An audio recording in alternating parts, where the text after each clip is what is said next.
Steph Curry, a 4-time NBA champion, 2-time MVP, and is widely regarded as the greatest shooter of all time. But what if behind the clean image, the clutch threes, and million-dollar smile is something darker? Take a closer look at his new logo. Some say it's just a modern design, but others see something more sinister. 3 6s, a number that's been linked to the mark of the beast for centuries. Is this just a coincidence, or is the baby-faced assassin branding something far beyond basketball? French announcers called you the devil. They did. They Yeah. literally did. Your thoughts? Oh man, I watched a lot of the highlights from it, and the French broadcast was hilarious. They literally Yes. called the devil Curry. Even en The français, devil- you could The you devil could feel Curry does it again. it. Wow. The number 666 has long been associated with evil, the Antichrist, and end times prophecy, mainly due to its appearance in the book of Revelation. The number has sparked fear and endless conspiracy theories. But what happens when people start seeing this number not in ancient texts, but in logos? Here's Steph Curry breaking down his logo for us in what he calls the splash. This is what we're going to call the splash.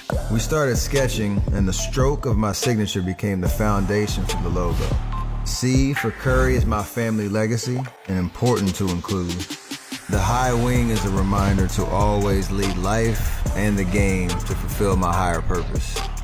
It's also kind of a play on the 3 hand gesture symbol, which is obviously a huge part of his game. The logo is based off a lot of different inspirations, but again, some people see something different, which raises the question, what if the brands you trust, the logos you see every day, are hiding something sinister in plain sight? Do corporate logos secretly contain the number 666, the so-called number of the beast? Taco Bell is one of the most famous examples. At first glance, it's simple, a stylized bell with a pinkish purple background. But look closely and focus on the 3 swirled sections of the bell's design. Each curved segment, 3 in total, all individually form the number 6.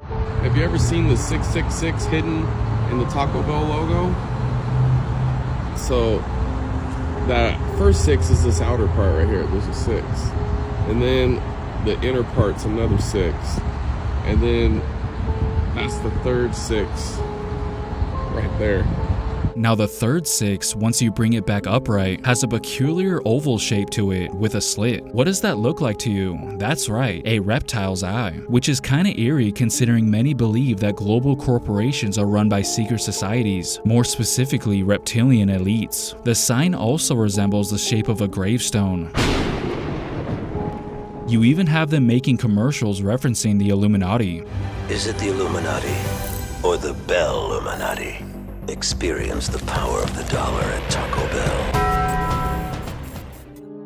Next, let's take a closer look at the Monster Energy logo. Its iconic claw mark, M, is made up of 3 vertical lines, which could appear to resemble 3 instances of the letter Vav. In Hebrew numerology, the letter Vav represents the number 6. 3 Vavs, 3 6s. Look at your M closely.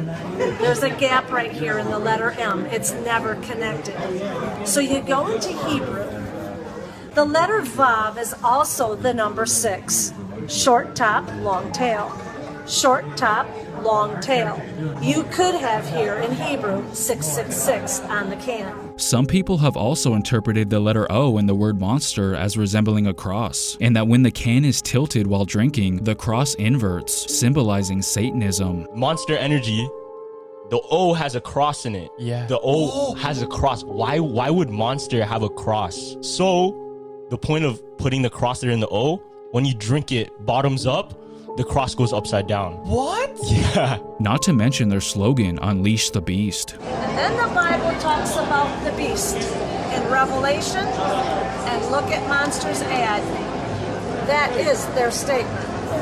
Unleash the beast. Countless corporations are accused of hiding the sinister number within their logo. Coincidence? Or are these corporations playing with ancient symbols, either for power, marketing psychology, or something darker?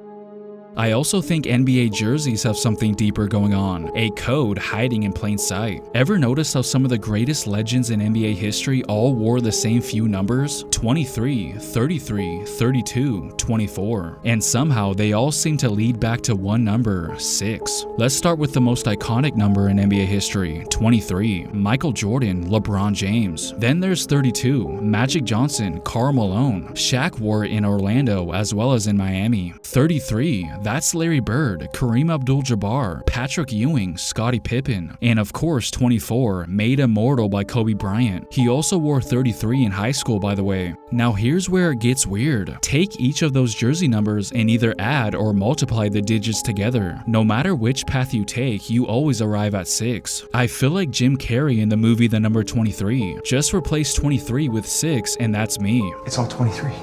My birthday, 2-3. Driver's license, social security number. I was born at 11:12 p.m. 11 plus 12. Everything. Now stay with me. Jordan won 6 rings. Kareem won 6 MVPs. Bird won 3 MVPs and 3 rings. That's 6 total major awards. And Kobe, he wore the number 8 first and then switched to 24. What's 8 plus 24? 32. And 3 times 2? 6. Let's not forget, Bill Russell wore number 6. And so did LeBron for a period of time. Even Dr. J wore 6. It's everywhere. You just have to look. So what is it about these numbers? And why do they almost never belong to average players? Is there a reason why they always end up being above average skill-wise? Did they make a deal with the devil? I mean, that's what people believe Robert Johnson did for his skills.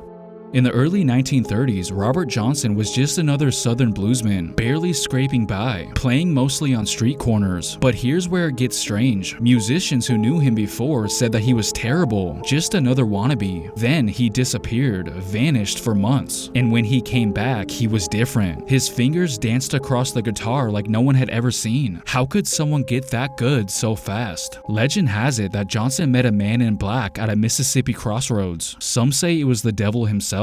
The deal? Johnson handed over his soul. In return, he received supernatural mastery over the guitar, and Johnson never denied it. What did the devil give you for your soul? When they taught me to play this here guitar real good. Hot damn, son! I believe you did sell your soul to the devil. Then, as suddenly as he rose, he was gone. At just 27 years old, Johnson died under very mysterious circumstances. A ghostly warning about ambition, sacrifice, and the price of greatness. Which makes me think that certain NBA players might have done the same thing. I mean, just think about it. Steph Curry finally won Finals MVP not too long after changing his logo. And the way Robert Johnson was willing to do anything to be a famous musician is the same way Kobe Bryant really wanted to win one without Shaq. And what did he just so happened to do around that time? He changed his number to 24 as his part of the deal. I've also always found it very suspicious that the greatest player of all time was a member of the Chicago Bulls due to what their logo resembles.